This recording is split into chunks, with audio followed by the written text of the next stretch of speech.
here tonight, but I also know that the pre-med scene has done a lot of really great marketing on their own. But you have the ability to join the Aggie Doctors listservs at the short link there. And I try to send out, at the beginning of school, it's a little bit busier than other times, but I really try to be respectful of your inbox space. I know that that can get a little cramped and crowded, so I tend to send out one update a week, usually on Monday mornings. And then the remaining links that I'll be sending through are just some ideas for you to engage. So I've already got the listservs and then a couple of other resources. And what I want to direct your attention to is largely in response to COVID. So go ahead and make peace with the fact that in-person shadowing, in-person volunteering, those are largely going to be very limited at this time, particularly with the restrictions in clinics and hospitals,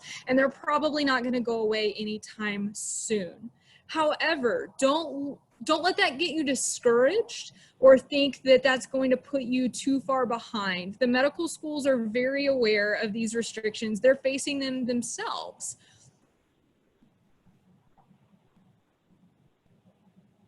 Fantastic, thanks. And one of the things that they have made very clear to us is they are aware of these, but they are still very interested in what you're doing with your time, because a lot of us have been granted the gift of time. And so how you can actively engage will be differently. It will largely be virtually. And one thing that you can do is start making those connections now for when those restrictions lift. For example, the first short link under the listserv one is for Find an Aggie. This is through the Association of Former Students, but you do not have to be a former student to use the Find an Aggie tool.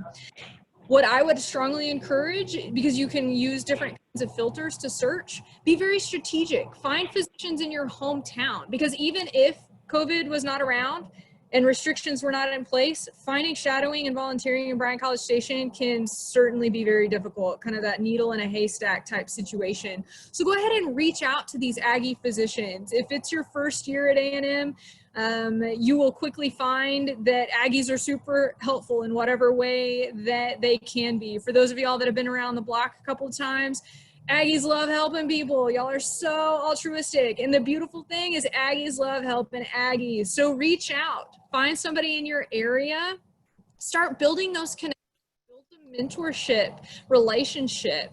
Just ask them about their journey. Ask them what's going on with them during this time. What is it like to be a healthcare worker in these times? And so, you can start building that relationship and have that connection and build that network so that when restrictions lift, you can pop the magic question of, hey, what are the restrictions like in your area? I'm going to be home over summer. Would it be possible for me to shadow? That's going to be so much easier than just cold calling clinics and hoping something shakes out from there. In terms of I see. So if you are not an Aggie, my apologies, but you can certainly use LinkedIn as well. So take this strategy and, if you don't have the power of the Aggie network, that's okay. Aggies still love helping other Aggies and other people in general. So if you do not have access to the Find an Aggie tool, what you can do is utilize social media, whether it's Instagram or LinkedIn, to follow healthcare professionals and to see what's going on in their stories and in their posts. Using LinkedIn, you can get into groups and find professional connections via that outlet. So certainly take advantage of the online platforms that you have to connect with folks in your area so that when things lift, you will be you'll be in a position where it will be a lot easier for you to secure some of those healthcare opportunities that are available. For those of you that are in Aggie land, we do have some local options for volunteering that we've been touching base with, and you can check those out at the short link tx.ag/ PSA volunteer.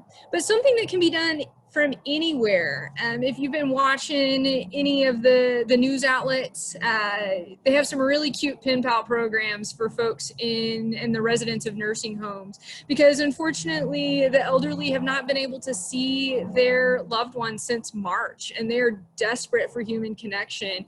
And so what I would encourage you, whether you choose to do that in Bryan College Station or you pick a pen pal from across the nation, this is a really great way to still invest and help others and dedicate yourself to community service and serving those around you. And you can invest about an hour or so a week, maybe socially distance with a friend, get together, write cards and letters and send these to a resident of a nursing home. It'll really brighten their day and really help get that human connection piece that they've been missing while their family has been unable to visit them. You know, maybe you pick a new resident each week to brighten their day. So that's a really great way to engage and can be done nationwide. The next two links, these are not limited by geography whatsoever. The first one, the Volunteermatch.org, this is a great place. It's a database. It's got all kinds of virtual options. They're all virtual and they're very flexible with your schedule. So peruse that, see what works for you, see if anything stands out. Take this as an opportunity to get involved in something that you would otherwise not have the opportunity to do. And then the DoSomething.org, there are 9 different ideas for you to engage virtually. And hey, maybe you could find yourself volunteering for the Smithsonian and transcribing some of their documents. So those are just some natural ways to get involved and utilize the virtual spaces that are around you so that you don't have this gap in your application timing. It'll just look different. The experiences that you have will look different, but there should not be a gap. So while you're digesting all that, and that's ruminating, send your questions. And you can either do that via chat or unmute yourself. Drake nor I bite, but we do have our vaccinations, so we should be good to go in case somebody got out of hand. I have a question. Yeah, absolutely. What's up, Jada? Have you heard like from AdCom's, like what's their opinion on the virtual shadowing? So, you know, largely their stance has been that in-person is the gold standard. That's true with shadowing, scribing, but in these extraordinary times we find ourselves in, I think you're going to see a lot more flexibility, and they're going to honor that as you really taking advantage of the opportunity that was presented to you. So if you are able to get any kind of virtual shadowing and you have the who, what, where, the when, and the why, and you record that and for how long and what you saw, I think that is going to be a real gem for you and a benefit and an asset to your overall pre-med experience. Okay, and I have another question. Sure. So I wasn't able to shadow a physician, but I was able to kind of shadow a CRNA in the OR for like 24, in total 24 hours. So what do they think about that? I know that they prefer physicians, but I was in the OR for the whole day, so I saw like orthopedics, general, a couple other ones. So even though you were specifically partnered with the anesthetist, you were still seeing what was going on. So ideally, of course, they do want to see, you know, working directly with physicians, shadowing with them. However, that would still count for healthcare experience. What you saw going on in the OR and that exposure, that is still going to be valuable. But again, keep looking for those opportunities with physicians, but that would not be discredited. So I have a couple of questions in the chat that I would like to address. So in terms of virtual scribing, this would usually be through a particular company. For example, the one that comes to mind is Skywriter MD. They already have the platform set up for scribing, and that is just how they operate their business. Most like brick and mortar hospitals still have in-person scribes. So if you're interested in virtual scribing, you would have to get in touch with a company that offers that service. And in terms of when to begin research, this is another question that was asked. That's really up to you, and whenever you're comfortable with that. Research is not required to be an applicant or even to be a successful applicant to medical school, but it can round out your overall application. And it's another experiential learning opportunity that, you know, allows you to build a different skill set and to think about the learning process in another way. So again, that's just something you determine your own timeline on when you would like to start conducting research.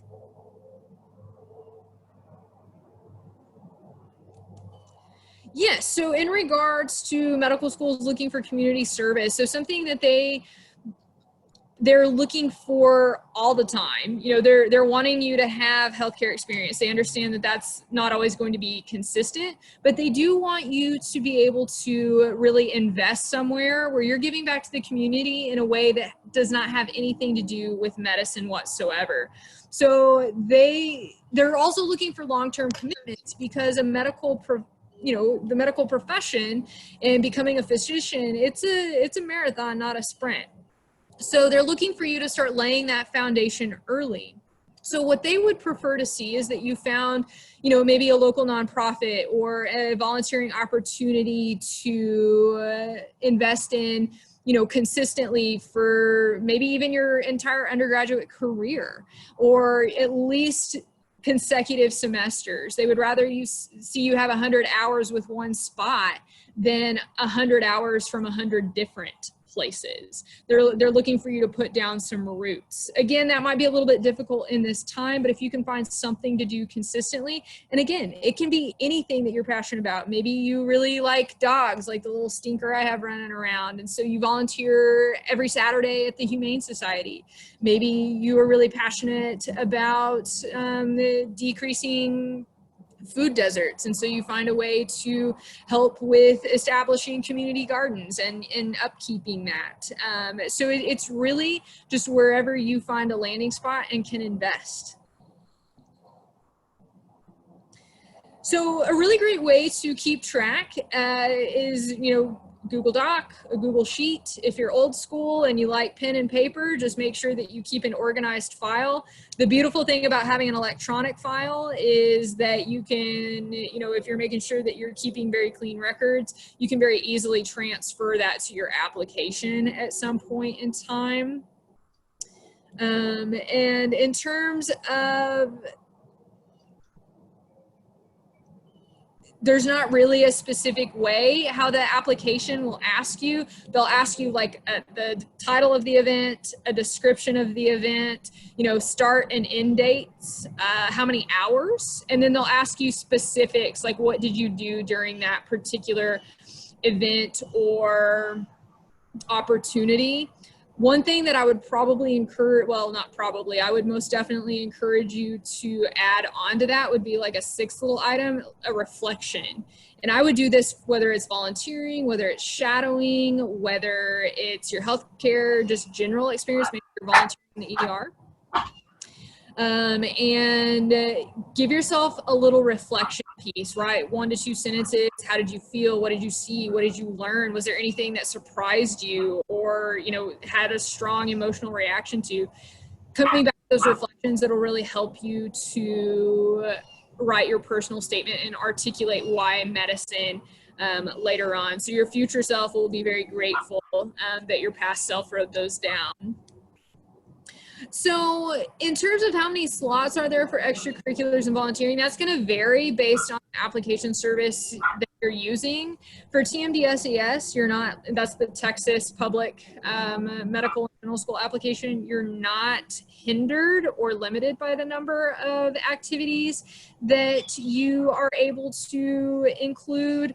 For AMCAS, you have to choose 15. So they're going for quality over quantity.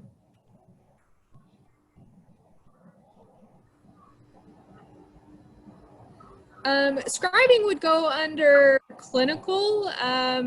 Largely what you're looking at there is just healthcare. So for example, Texas public medical schools on TMDSAS, they just have healthcare activities.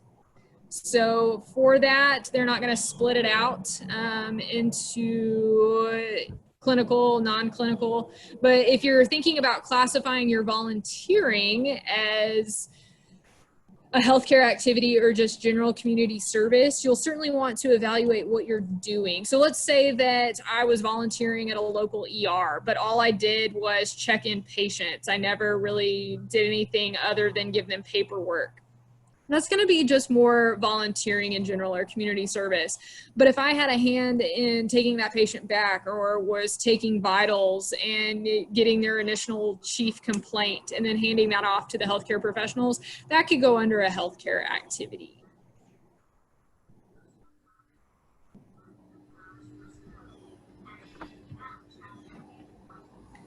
All right, what else would y'all like to know?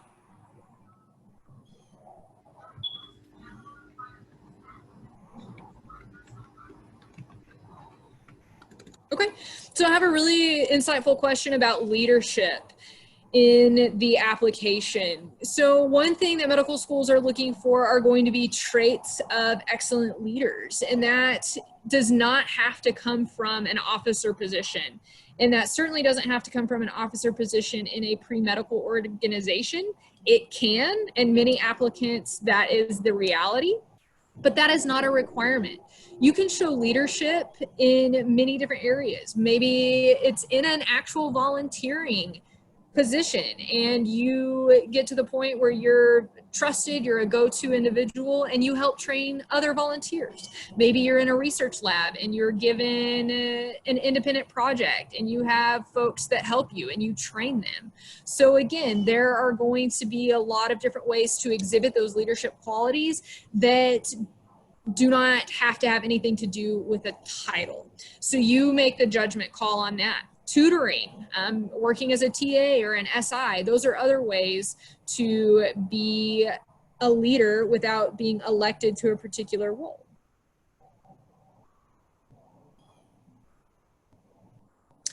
Okay, so kind of going back to the virtual scribing, would that count as clinical or healthcare experience? It would. Again, when COVID restrictions are not in place, medical schools are, again, going to evaluate in-person experiences as the gold standard, but understand that virtual certainly have value to them.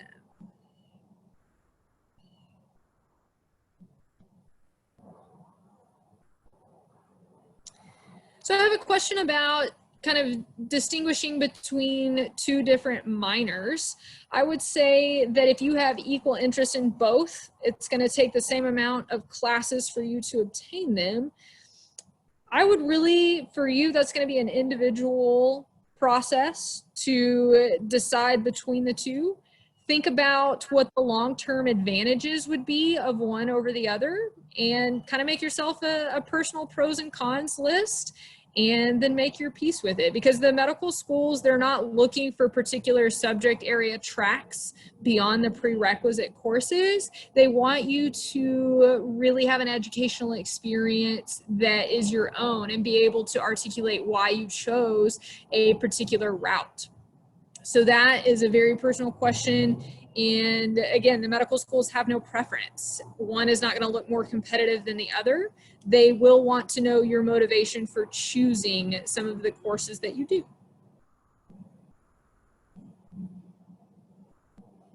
Okay.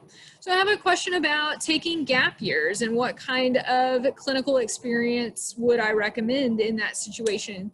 So taking a gap year, that's going to be another one of those very personal decisions. And a lot of times applicants will take them so that they have additional time to build their profile. In terms of clinical experience, a lot of folks will choose to work in healthcare as an EMT, a scribe, a phlebotomist, a medical assistant or a CNA. They look for jobs that are specifically related to healthcare. Or they find a full-time lucrative job, and then on the on the weekends or in the evenings they're volunteering. They're utilizing that time in order to continue to build as an applicant while saving up for medical school. If clinical experience is something that you're kind of lacking, a lot of folks find that scribing is a natural fit simply because it's all on the job training. You get paid for it. It usually lasts about 2 weeks, and then you're in the ER right there in the thick of things. And so not only are you working on a healthcare team, you're also getting built-in shadowing. So that's a really popular choice with applicants, but there's nothing in the rule book that says you have to do it that way. But those are just some ideas. So in terms of a competitive MCAT score in the state of Texas for the public medical schools, the last cycle, the average across the state was a 511. Now, some of the institutions, their average was a little bit below that, and other institutions, it was above that. For example, UT Southwestern, their average is above a 515. For Baylor, they're hitting around that 517. So it's really gonna vary, but if you wanna be competitive across the board, aim for that 511, 512 range. A gap year is really, that all depends. Each individual that chooses to take a gap year will take them for different reasons. They are not frowned upon as they once were. And as long as you're not sitting at home chilling with Drake watching Netflix all the time, and you're investing in your personal and professional development, particularly the growth areas in your application, then that gap year can really be an advantage to you.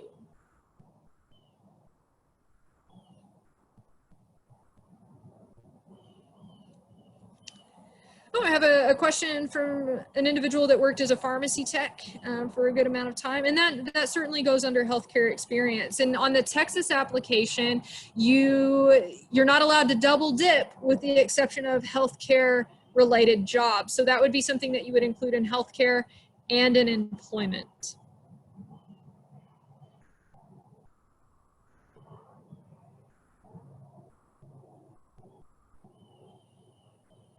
So got another question about metrics across the state of Texas last year. Texas public medical schools, again, the overall GPA was about a 379.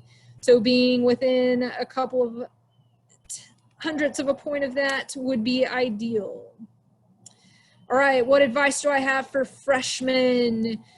The biggest favor you can do for yourself right now is make good grades, and don't just memorize the content in your classes, but actually learn it. Right now, your main priority is figuring out school.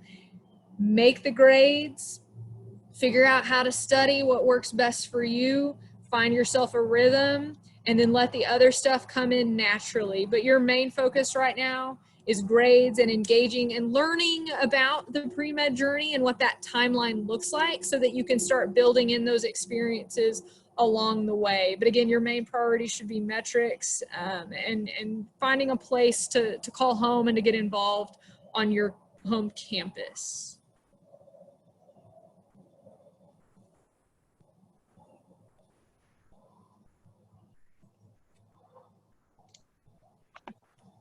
I don't know if you're able to see this question, but we have someone that says they are currently a junior in high school, and they are wondering if they could have some advice on what they can be doing to get ahead or simply just to be more involved with the medical field. Sure. It may be farther down. This thing is flashing at me that I have like 10 new messages. So Yes, that's why I'm addressing it before it gets too far up. Absolutely. So for those of y'all that are joining us that may not necessarily be in college yet, an unfortunate thing is that on the application, there's not a spot for you to include activities prior to high school. But what I would encourage you to do is while you are involved, maybe you are able to join a club like HOSA. Maybe you're able to, volunteer in the medical environment in some form or fashion. what you can start thinking about now, of course, set yourself a strong academic foundation, even in high school, but really start thinking about why beyond, and this is true for anybody, whether you're a junior in high school or you're a junior in college, this is the question that you have to answer, and you have to dig deeper than I love science and I want to help people, because guess what? So do I. But my calling is not to go to the med field like y'all's is. Mine is very different. So you've got to take that foundation, your love of science and your desire to help people, and really be able to articulate why you want to do that as a physician. So in the things that you engage in and the things that you find interesting, always go back to that. How does this align with my goal to become a physician? Beyond the fact that I'm enjoying this for the science content, and beyond the fact that I enjoy helping people. What gets me out of bed? And you know, when I hit the ground running, like, why do I want to do this? Why do I want to endure this challenging career track? Find that heartbeat, find that why, and dig deep for it. I think that's something that you can certainly do, and find your own individual route, and don't compare yourself to others. And that goes for anybody on the call.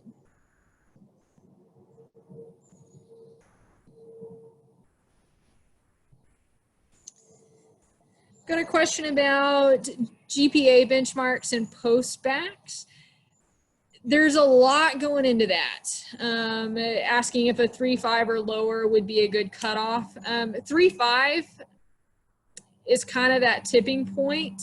We see a lot of folks that are below a 3.5 that do not have a strong Mcat or a strong BCPM or science GPA are typically not as successful in the interview and application process and then matriculating to medical school. And so it could certainly be a situation where a post-bac program may be in order. But again, there's so much that has to be taken into account that just talking about the numbers, that could probably get me in some hot water real fast, because again, the utilization of holistic review is going to really kind of be a game changer. But again, use 3.5 and above is probably the safest, and then below that you may need to start considering those post-bac or special masters programs options. So we have someone asking if you can go more in depth on what a post-bac route is. Okay, so post-bac, it stands for post-baccalaureate, which is just coursework that you do once you have obtained your bachelor's degree.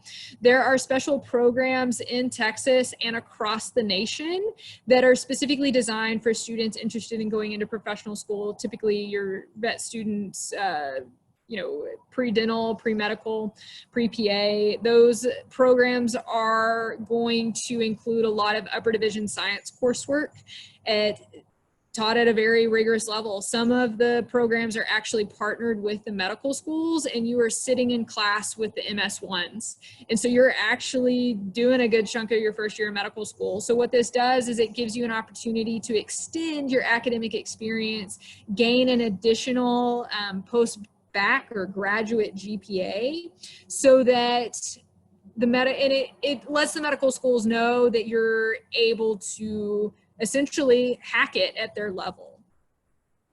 And each program is going to have its own different requirements. A lot of them are a master's of science in biomedical sciences or biological sciences or medical sciences. Some of them are 2 years, some of them are 1 year, some of them admit in the spring, some in the fall, some in the summer. So it's kind of like pick your own destination, choose your own ending there. I see another question asking, do you think medical schools take the undergraduate institution that the student is coming from into account when looking at the applicant's GPA? For instance, if someone goes to an Ivy League university and has a lower GPA, is that something that's taken into consideration since their classes are of more rigor?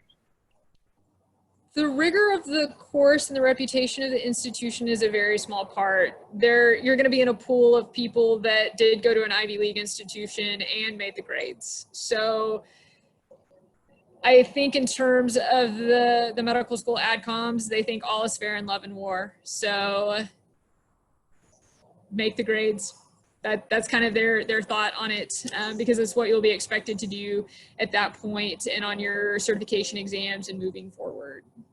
All right, I have like 16 messages, so give me a second to kind of mow this down a little bit.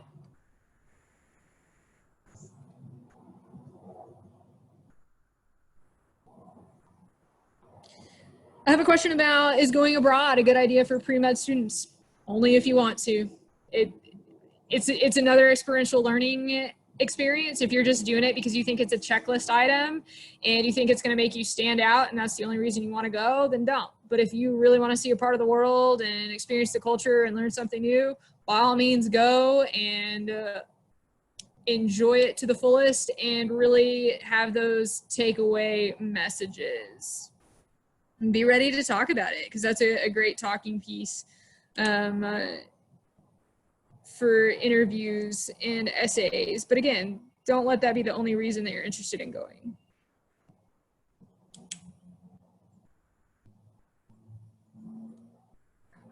Okay, I'm in this weird place where this question gets split. I can read the first part of it, and then when I try to go down, it cuts it off. So give me just a second.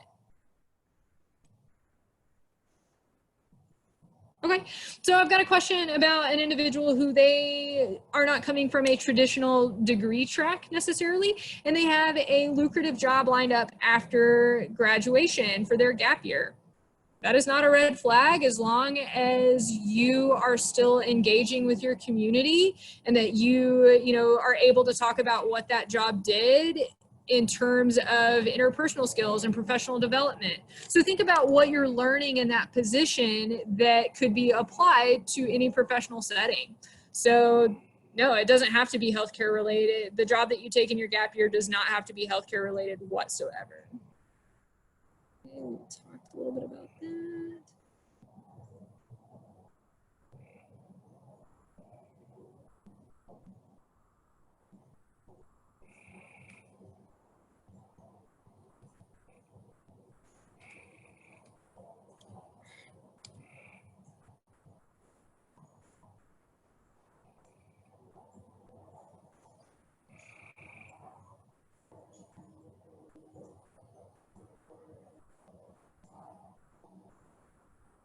So I have a question about experiences, not necessarily being able to really take advantage or engage with certain experiences until sophomore year of college.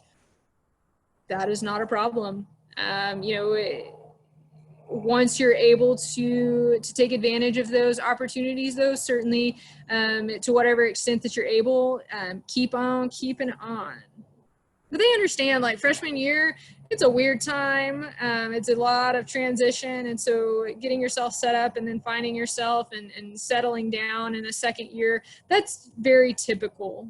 So that would not necessarily be seen as a red flag. And understand that you create your own timeline. While me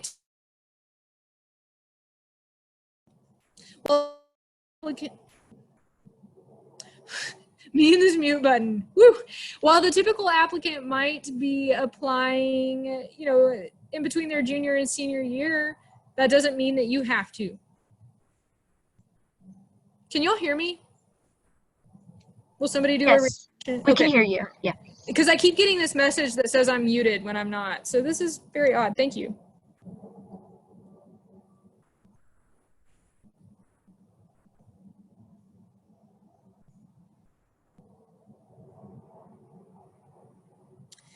TMD-SAS has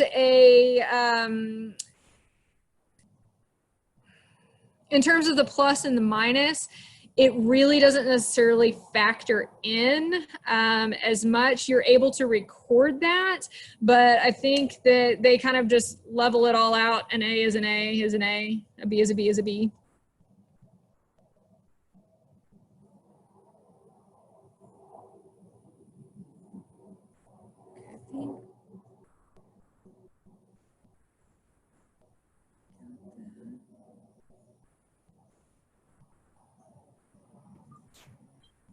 There's a question asking, why do DO schools typically have lower stats than MD schools?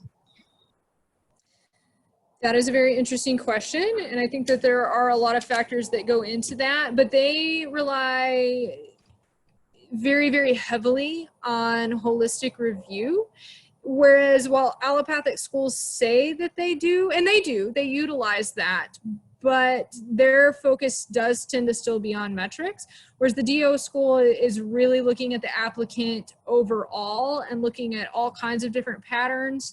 And so you'll start to see that their averages tend to be a whole, you see a lot of like 3.6, 3.5 GPA ballparks, and MCATs might be a little bit lower, but then there are some that they're just as competitive as their allopathic counterparts. So, but they do tend to look for your underdog stories, and are really looking for the human behind the numbers. I have a question. Yeah. Whenever you apply to medical school, do you have to list the other schools that you're applying to? Yes. And does it look bad if you're applying to both DO and MD, or is that pretty common? It's very common. It's very okay. Thank you. Yeah. So I do have a follow-up from the A-A+ question talking about tips for connecting and developing relationships, especially in the virtual space. You know, even in these wonderful times of Zoom, your professors are still hosting office hours. So those are often, and I can tell you, I'm teaching a first year experience course, and that's a lonely hour in my week, y'all. So your professors, they set aside that time in their week to dedicate that to you and to your questions and to learning more about you and to investing into your education. Take advantage of office hours.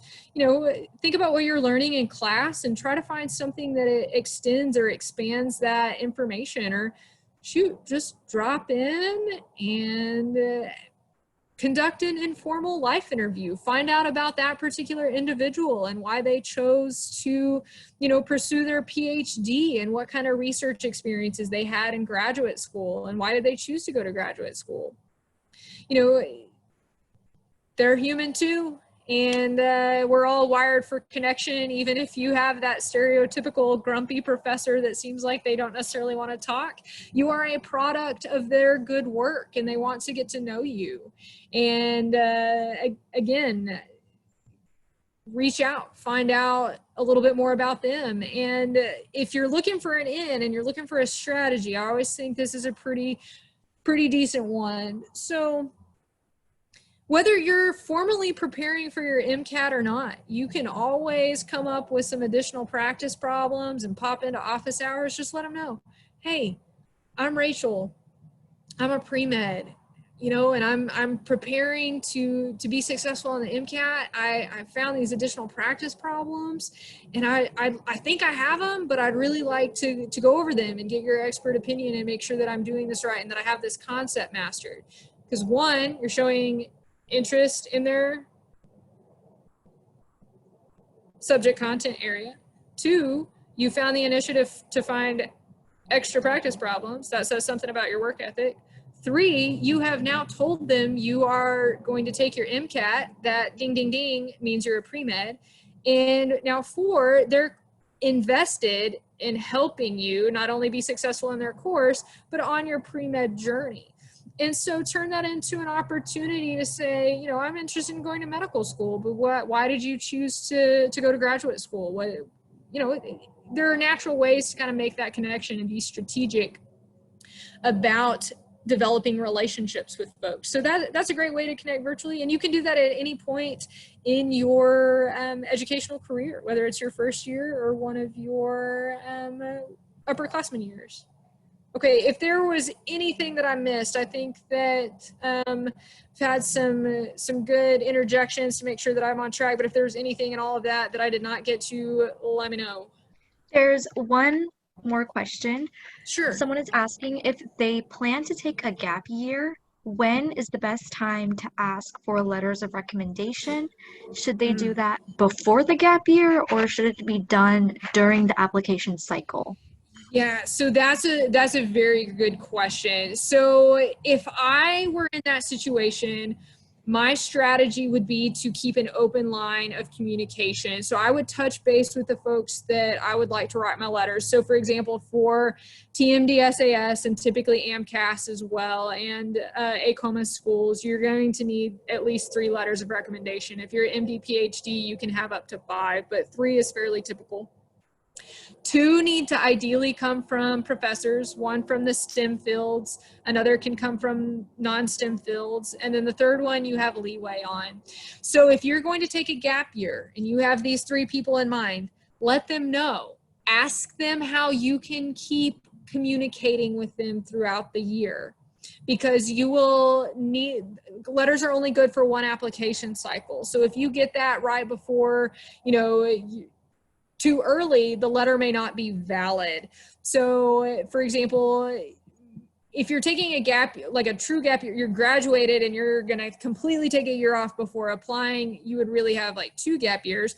If you're just going to take 1 gap year, you will likely still be in school as a senior, or what's considered a senior, and you could touch base with them while you're still there. But if you were completely graduated and removed from your undergraduate institution, then touch base with them before you graduate and ask how they would prefer to keep in touch with you, because you would be very honored if they would write you a letter for your medical school application. Put the ball in their court, play by their rules, and be intentional in engaging with them in the manner that they have, specified.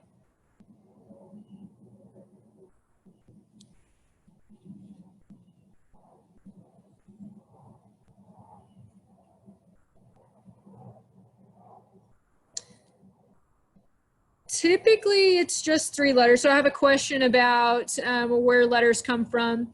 Typically 3. Again, 1 science or STEM, 1 non-science, or it can be another science professor, and then the 3rd one you have leeway on. And then the rest, yeah, pretty much anybody who could speak to your abilities, your characteristics, your attributes, and wouldn't just say, yeah, Rachel seemed like a pretty neat gal. She sat in the front row. She answered questions sometimes, and she didn't sleep in my class. It was great. Like, you want somebody who could really write about you. Rachel showed up consistently every day. She attended office hours, and I could tell that she was interested in the subject matter beyond just the scope of the course. We developed a relationship and have maintained that in the intervening years, and I know that she has a huge passion for pursuing XYZ, something that's a little bit more in depth than, yeah, they made an A in my class and they seem like a decent human being. Your letters do not have to come from healthcare professionals. Many times people choose to have a physician that they've shadowed or worked with write one of their letters, but maybe you have a really great mentor that is not in the healthcare profession and you would like them to write a letter on your behalf. That's totally fine. As long as this individual does not have a conflict of interest, i.e. your BFF, your mom, a relative with a different last name. Those are really great options. Folks that don't have that conflict of interest, those are great options for you to ask them, because it provides another scope. You are applying to an educational program, so you want folks to vouch for your abilities in the academic setting, but you're also going to be entering a very human-based field. And so to have that 3rd perspective from somebody who knows you outside the classroom can be really valuable. Prereqs expiring is an interesting question. Most schools will tell you they want your prereqs to be done within the last 10 years.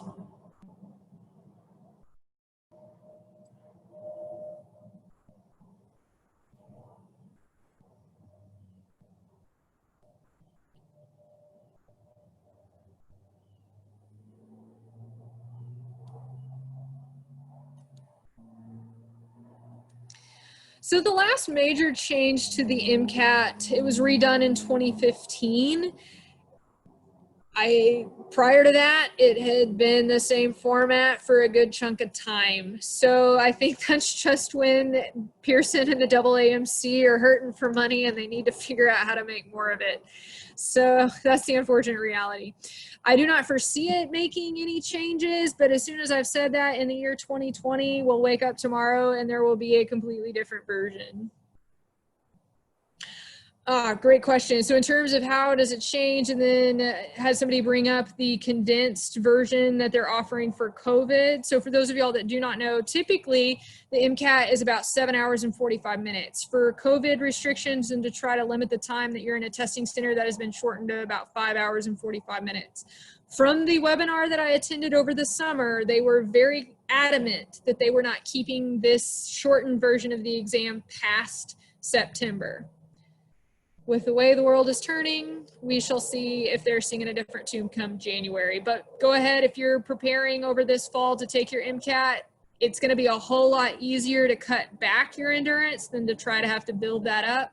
So practice, study as if you were going to have to take the 7 hour, 45-minute version. Great question. Thank you for following up with that.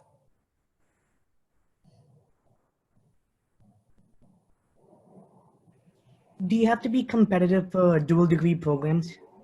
Yes, Dual degree those, programs are more competitive? yes, you need to be competitive in both areas. So for example, if you are interested in MD, PhD, you need to have significant amounts of research. And you also need to have solid metrics and solid healthcare experience as well. In terms of something like an MPH and MBA, you need to be a competitive applicant for medical school at that point. And then if they require any prereqs, but usually you apply for those programs, you know, once you've been admitted to your MD track. Got a question about retaking a class with a lower grade. That depends on your overall metrics and what that lower grade is. Don't retake anything that are A's and B's, obviously. If you have a long string of C's or anything below a C, it could potentially be an option for you. For me, I always have to think about what that's going to do to my pocketbook. So I would put pen to paper to see if retaking that class is really going to budge my GPA to make that worth it. Because sometimes it might be easier to just take additional upper division science coursework rather than go back in terms of it averaging out. I've got a question about, is it okay to take prereqs at a community college over the summer? I would say limit that to physics. If you're going to take your sciences outside, I would limit that to physics. It's okay if you're picking up some non-science stuff like English, but the medical schools prefer to see your upper division science coursework at your home institution. So if your home institution is A&M, they want to see your upper division stuff. They understand if you have transfer for kind of some of the lower division, like if you had dual credit, or if you were on something like blend team or a pipeline program, or if you transferred in. But once you are admitted to your full-time four-year university, they really like to see that stuff taken care of at that institution. I've got a couple of more questions. Let me go back up real fast.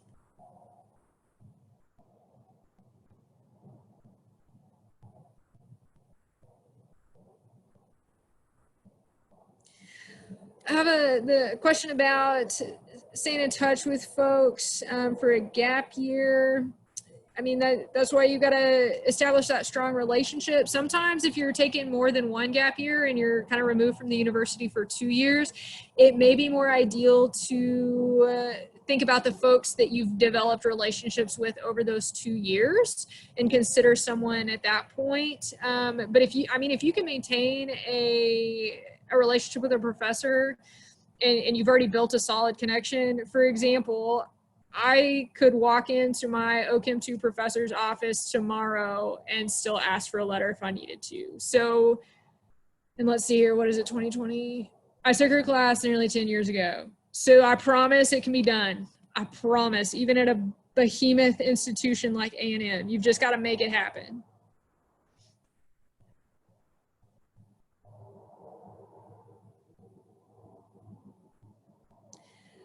So really interesting question. So do medical schools look at classes that were taken at a community college as dual credit or AP credit differently. So they're going to understand you largely had those experiences while you were in high school. And so that lets them know that you were likely, you know, very high achieving. So it says something about your academic history. What they will look at very, very closely is how you performed once you got to your four-year institution.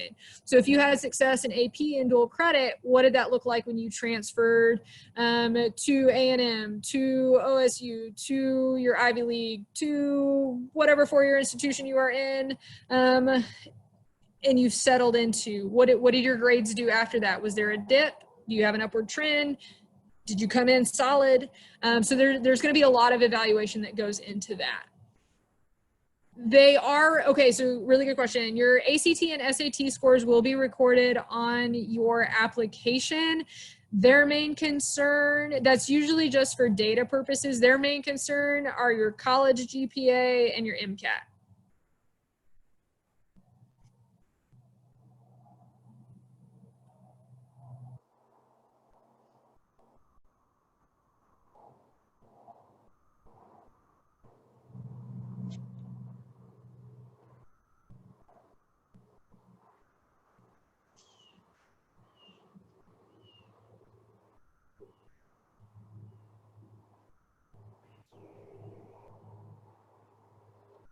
Is there a such thing as doing too much? There really can be. Don't spread yourself too thin. Again, the medical schools would rather you get invested in a few things. You know, I'm just going to use student organizations for an example. Let's say that you're in two organizations and you really invest the time and you really get involved and you really, you know, knock it out of the park in those two organizations, and you're able to keep everything else in balance, your healthcare experience, your academics, research, or whatever else. Maybe you have a job, maybe, you know, you've got something else going on in your personal life that you're having to attend to. They would rather see you be fully invested than the chicken with its head cut off running all over the place and just giving little bitty pieces of yourself here and there. They like to see that dedication and that commitment. So definitely, if you feel like there's something that you can kind of cut off the periphery and you can start just really making sure that you come into balance with the things that you're doing, that would be ideal. And you'll feel a lot better overall.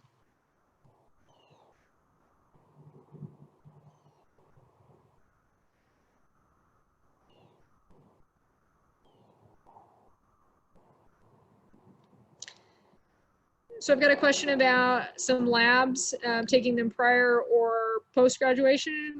I would say, since medical schools do not require you to have your prerequisites completed before you apply, graduate on time, take the physics labs after you graduate, but before you matriculate to medical school. Great question. So does the application combine a college GPA, say you've got some dual credit or some transfer credit, and your four-year university GPA? Yes. Yes, they do. Any college credit will be built into that GPA.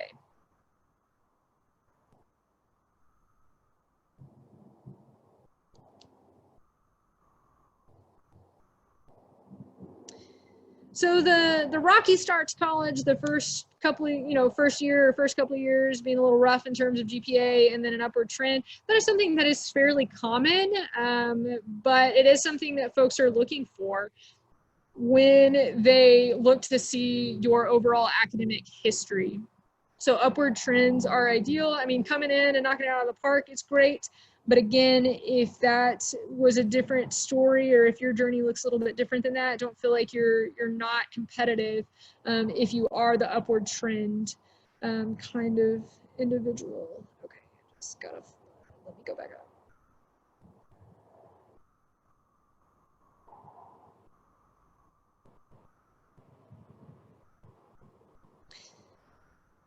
Suhas, in regard to your question, that's honestly going to be dependent on the needs of the individual applicant. But a lot of them, those terms can usually be used interchangeably.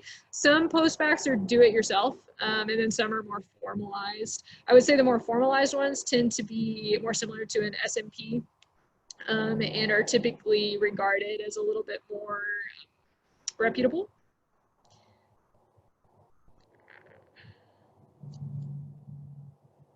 Okay, I have a question about how often should you meet with a pre-med advisor? That is honestly up to you. But for institutions like A&M that write what is known as a committee letter or an HPAC letter, the stronger your relationship is with that advisor or the office, the easier it is going to become application time and come committee letter time. And a committee letter, before I get 57 chats, is an additional letter written by a health advisory committee that reviews you in relationship to the applicant pool at a specific institution and then makes a recommendation to the medical schools on your behalf. The medical schools in Texas know that A&M is one of the last large universities in Texas to do that. So if you are an Aggie, I would say definitely get in touch with us early. Let us help you line out your timeline. If you're not an Aggie, certainly still touch base with your health professions advisors and, you know, ask them all your questions, advocate for yourself, advocate for your goals, and make sure that you have a clear vision of where you're headed so that you don't take as many detours. And it's always best to have knowledge. Knowledge is power, but without putting it into action, it's kind of just floating in your brain. So meet up with that advisor, figure out an action plan, and take those steps to achieve your goals.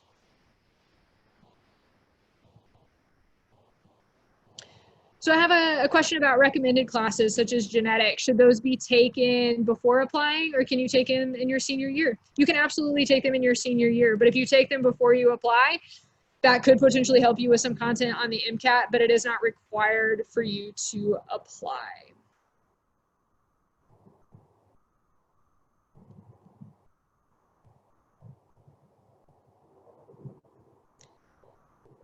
Betsy, I may not be understanding your question properly.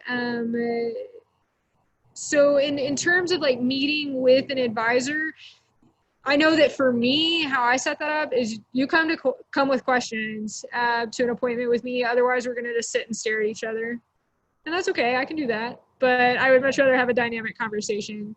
If it's something short and sweet, I would encourage you to email your advisor. If it's something that it needs a little bit more time, then certainly consider setting up a formal appointment and just, you know, have them walk through your journey, let them know your goals and see what resources they're able to connect you with in order to make those a reality and help you to achieve those.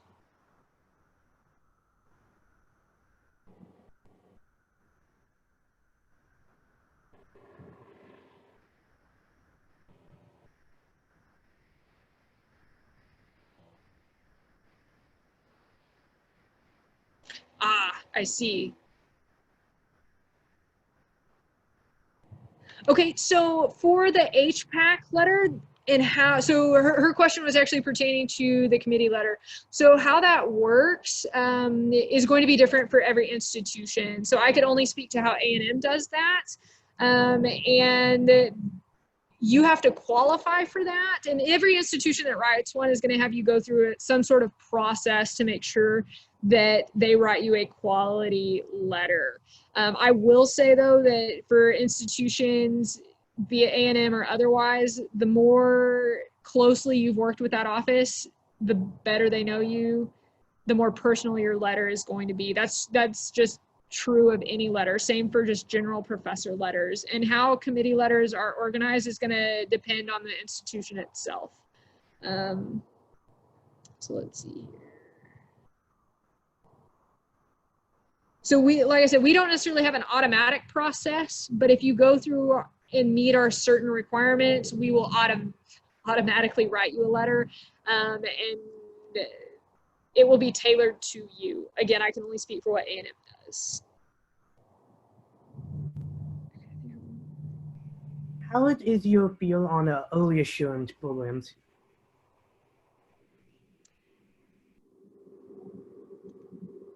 Be very sure that's the medical school you want to go to. Yeah, but I think that they can be a very great opportunity to get a guaranteed spot. But you got to make sure that that's the one you want to hitch your horse to, the wagon you want to hitch your horse to, or the medical school that you certainly want to go to.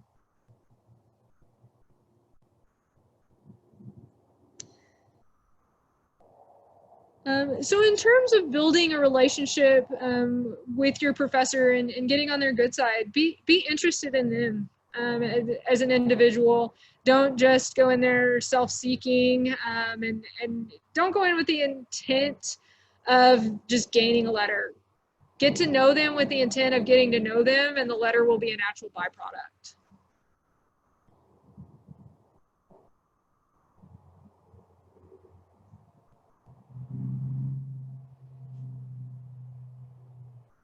That is correct. Not every institution writes committee letters. So double check with yours. If you go to Texas A&M, we write them. If you do not go, get in touch with your advisory or your health professions advisors and see what their policy is for writing committee letters, or if they have that option for you.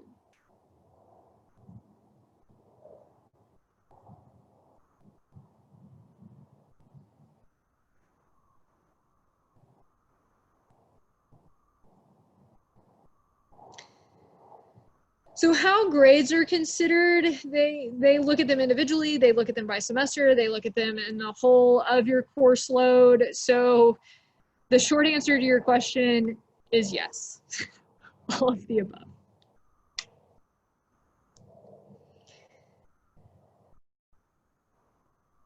And again, an A is an A, but they will understand that, you know, if that's the only class you're taking and you're not doing anything else, you had more energy to invest in that class than maybe when you were taking 15 other hours and were in orgs and whatnot. But after you graduate, sometimes you can be way more busy than you were in undergrad.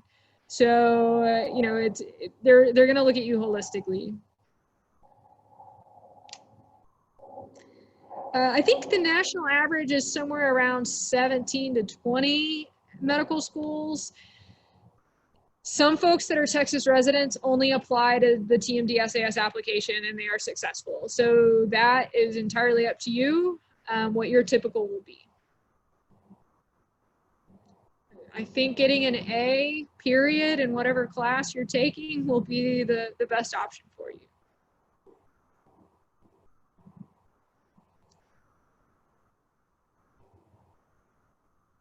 All right, well, we are 8 minutes past the time. I am willing to stay for 3 more minutes. So be brave and unmute yourself if you have a question, because I'm a slowpoke in the chat.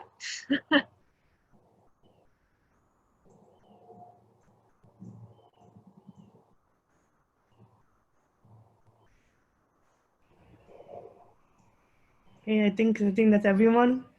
All Was right. that Well, Hi, I had one last question. got one more. Yes. Well, I'm the high school junior that asked you the question previously. Okay. All right. Fabulous. Would you recommend AP over dual credit? Like, do you have Dual a preference credit. with either Dual credit. It's the safest option because not all medical schools are going to accept AP credits, but they have to by law accept dual credit. But with that, make sure you're making A's, solid A's in those dual credit classes. A's and B's are acceptable, prefer A's. But since those dual credit classes will factor into the GPA that you apply to medical school with, please, please, please keep that in mind. But yes, dual credit over AP every day of the week. Oh, okay, thank you. You're welcome.